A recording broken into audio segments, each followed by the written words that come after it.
The motion be agreed to. Kelvin Davis. Thank you, Mr Speaker. Mr Speaker, in 2009, as a high priority, New Zealand recommended Australia sign up to the optional protocol to the Convention Against Torture. Despite agreeing to the recommendation, they have yet to sign the agreement, and New Zealand needs to ask why.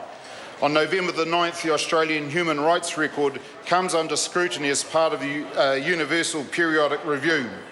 New Zealand needs to call out Australia on the indefinite detention of New Zealand citizens in conditions that are tantamount to torture.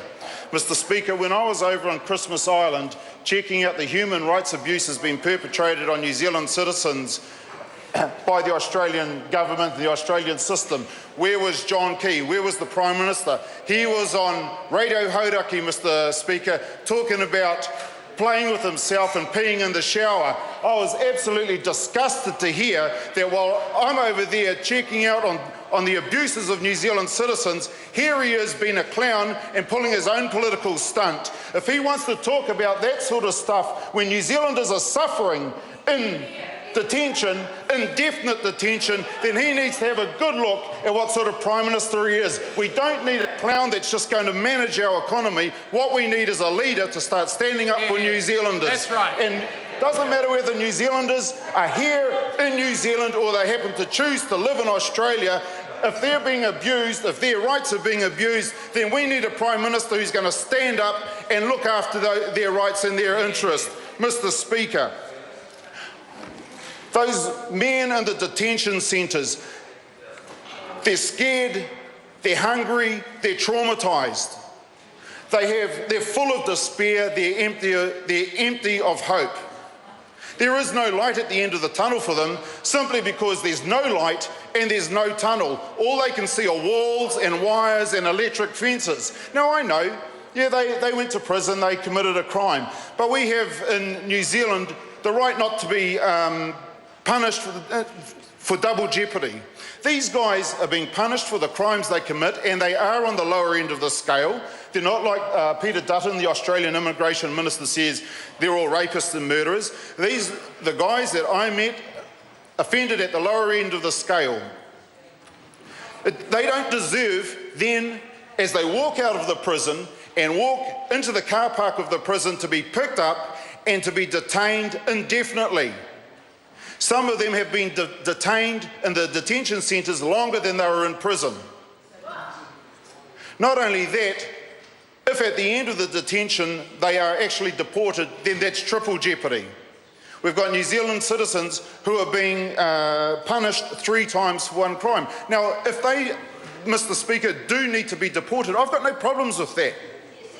But if you have to detain somebody, detain them in conditions that are humane and have at least a bit of compassion. But these people are being locked up, they're being beaten up, they're being starved. The conditions are tantamount to torture, and this is happening in Australia, a country that we believe is we say, and they are, our closest ally, our trading partner. And yet here they are abusing New Zealand, not just New Zealanders, but all manner of people, Mr Speaker. Asylum seekers, there's any number of accounts of asylum seekers who are so at their wits' end that they are self-mutilating. In fact, I received a document today, 134 pages, describing when the Australian forces staff have used force on detainees, Mr Speaker. One of the main reasons that they use force in these centres is to stop people from self-harming. We have to ask ourselves, why are they self-harming in the first place? Why is it that they just see they have no hope in their hearts, and the best way out for them is to actually kill themselves? Let me talk briefly about a New Zealander, Zarian Strang, who was the riot squad charged into his cell. He was in segregation, which basically means isolation. The riot squad put the shield on him, whacked him about with the black pill, they call it. The black pill is the baton, because I bet the baton actually cures a whole heap of ailments. They whacked him, they tried to immobilise him by twisting his limbs, they end up popping ligaments.